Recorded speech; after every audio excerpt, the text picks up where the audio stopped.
Here's what the defense has to say. They read this, I don't know if it was a letter, email, whatever. These are the messages Gareth sent to her after unexpectedly encountering her, having not seen her for nearly 8 years, running into her on January, 16th, 2020, plunged him into a profound and paralyzing depression that he couldn't overcome. He sought her aid, desperately asking for the chance to converse with her. The evidence will reveal that running into her at the event triggered a heavy fog of depression, compelling him to believe that speaking to her was the sole way to alleviate his pain. The central question you will need to address is what Gareth Purcell's intent was when he entered her house on February 14th, 2020. The evidence will illustrate that he was acting from within the grip of his depression and that his sole intention that night was to talk to her. Bullshit. I think they said the syringe with the nicotine wasn't for her, it was for him. He was going to commit suicide in front of her. Well, that would have saved us all some grief now, wouldn't it? This guy is an awful, evil person. California does have a death penalty if there's a special circumstance attached to it. The special circumstance is lying in wait. So because he was lying in wait for her, broke in the house, waited for her to come home, that's the special circumstance that could make this a death penalty sentence. Say a prayer that happens. This guy's a jackass. Or that breakup had a profound impact on Gareth, leaving him in a state of debilitating depression. He struggled to function, even lost his job. Okay, well, that happens to a lot of people. Everybody's been broken up by someone that they were in love with. So it's just all how you handle it. Sometimes there's all kinds of ways to cope. The best way to get over an ex is to get under someone else. That's how it goes. Okay, break he endured, changed him. Blah. Strategies. Lack of premeditation and intents. The defense aims to establish that Purcell did not have premeditated intentions to kill Amy Harwick.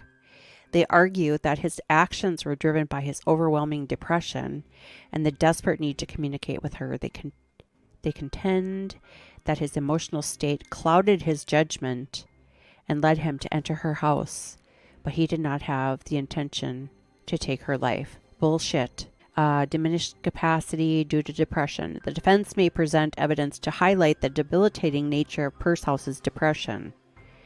They could argue that his mental state impaired his ability to think clearly and rationally, which affected his capacity to form the intent required for first-degree premeditated murder. Bullshit. Number 3, causation and proximate cause. What led to Amy Harwick's death?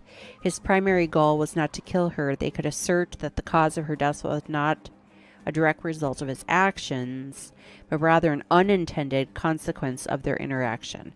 Bullshit. Okay. Defense could argue that Harwick's fall from the balcony was a tragic accident or an unintended outcome of their struggle. I call bullshit on that too. They may contend that Purcell did not foresee or intend for her to fall, and therefore he should not be held responsible for her death as a premeditated act of murder. Well, gee, when you pick someone up after you strangled and beat the shit out of them, and yeet them over the edge of the friggin' balcony, I call that, what was he doing? Gonna go serenade her and do like some kind of friggin' dance out there on the patio, like Lady and the Tramp, or what? Purcell's mental state and emotional instability could be factors that influenced his actions.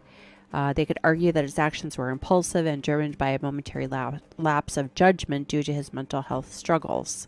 Purcell's initial intention was to harm himself, and that he brought the syringe with him as a means of self-inflicted harm rather than intending to harm or kill. Again, bullshit.